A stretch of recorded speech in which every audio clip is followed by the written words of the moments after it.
Thank you both very much indeed. And by the way, the latest monthly unemployment figures are due out on Wednesday. So Midlands Today will have the latest on that, and your BBC local radio station will bring you a more detailed picture in your own immediate area. Right, we are devoting the bulk of our time on this, our final programme of the present series, to the question that could dominate our politics for years to come. Would we Midlanders be better off in or out of the European Union? Admittedly, no referendum would ask us in isolation from the rest of the country, but where do our interests lie? What outcome would best suit most of us here? Well, we invited leading figures in our business community to front it up for us, beginning with the case for getting out. I'm Bill Good. I've been in the manufacturing industry for 40 years. It was here in Walsall where I first became MD, and I went on to run the company with a turnover of £35 million. I'm passionate about manufacturing and passionate about the West Midlands, but we're being held back by the European Union, which sees itself as a utopia. But it's a competitive world that we live in. Fundamentally, we're like the Titanic. It's sinking. We've been moving the deck chairs all my manufacturing life. It's time now to say enough is enough, and the survivors are the ones that get off early. We need to get off now. And I'm not the only one that thinks so. Tim Watts is the chairman of Pertemp's Network Group, an organisation which finds work for 25,000 people per week.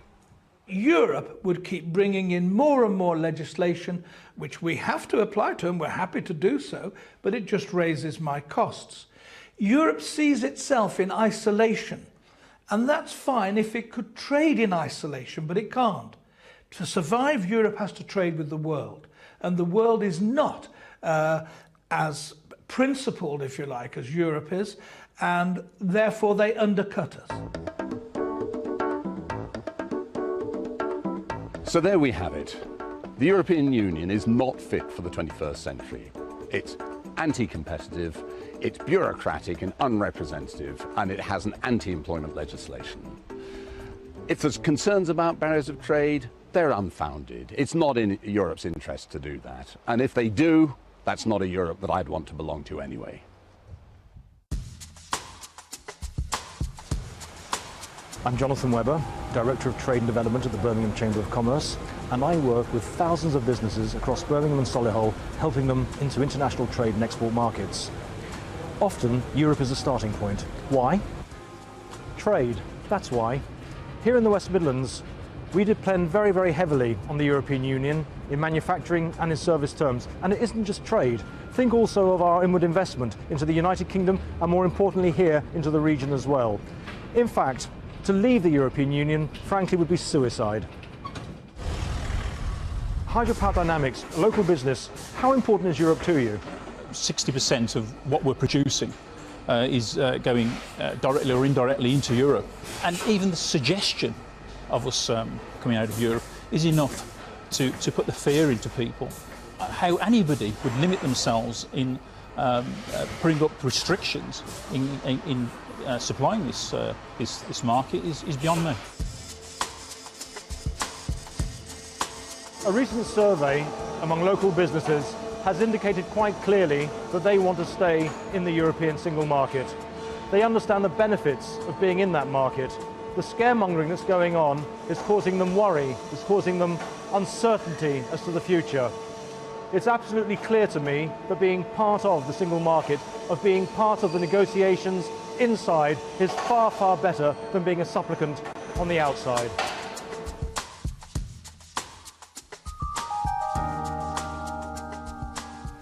Yeah, the ins and outs of the Midlands in Europe. Our thanks to Bill Good and Jonathan Webber. And we're also joined here today by Nikki Sinclaire MEP. She was elected as one of two UKIP MEPs to sit in the European Parliament for the West Midlands. She now sits as an independent and will stand for the We Demand a Referendum Now party in next year's European elections. Okay. Just to pick up that survey that Jonathan Webber referred to, yes. 60% of local manufacturing businesses think we should stay in, and only 16% think that withdrawal would have any kind of positive outcomes. How do you... Well, first of all, that isn't, when you say a local, it's actually just Birmingham. This is a West Midlands programme, so it's very isolated.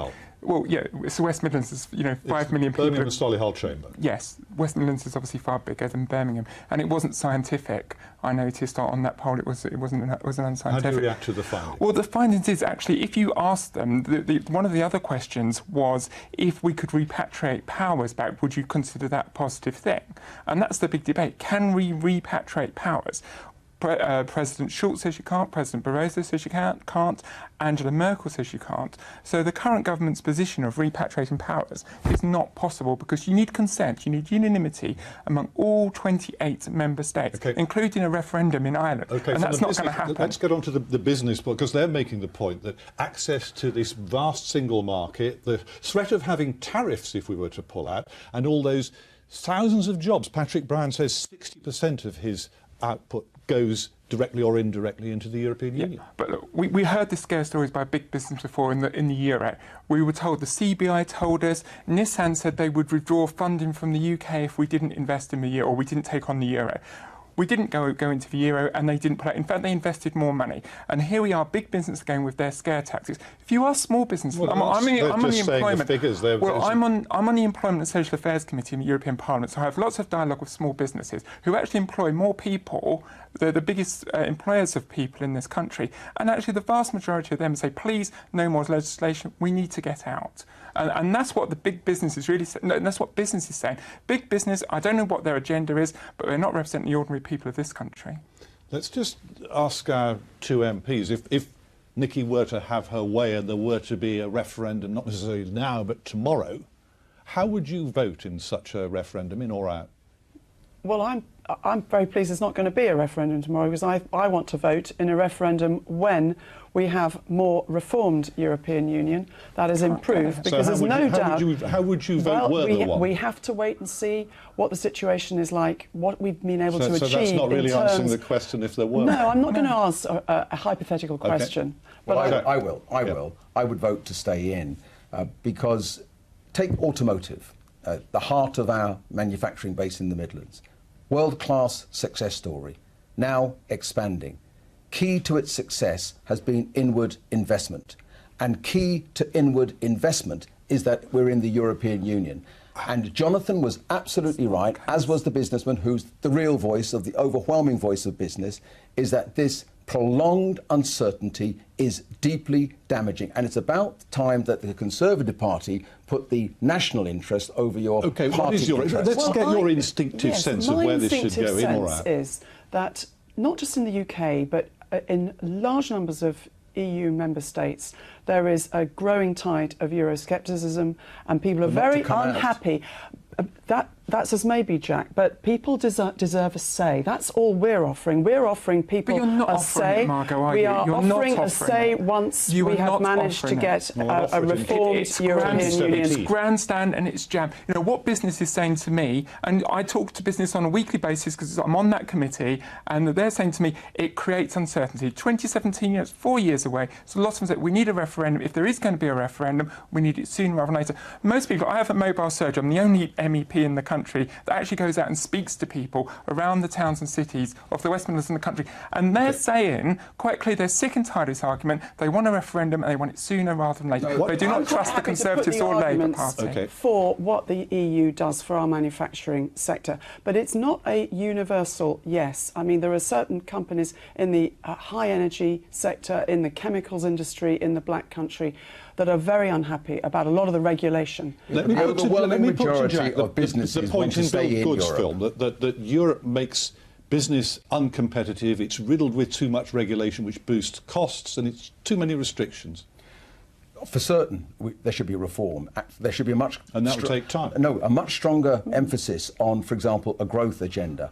But you make a very interesting point about what's called red tape. Actually, part of the hidden agenda of the Conservative Party is what they want to do is to roll back hard-won protections for working people in this country. For example, the Working Time Directive. Do we really want to go back to the days when junior hospital doctors worked 100 hours a week? I don't.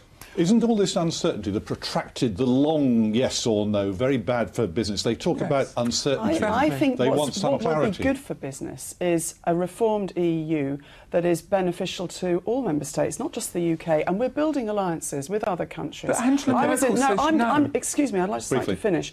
I was in Germany a couple of weeks ago at a conference with business leaders and parliamentarians there, and there was strong support for change in the EU and for Britain's position. So I'm for change and then a referendum. Final quick word on that, if you would, Nikki. Well, the fact is that it's in the Treaty of Rome. You have to have unanimity. So you've got every other now, all the other 27 member states now have to agree to any treaty change. That simply is not going to happen. Angela Merkel said no, Barroso said no, Schulz said no. Why does Cameron think that he can do it when all the rest say no? It's not just about treaty change. There are other ways of changing the EU. It doesn't necessarily need a treaty change. But not today.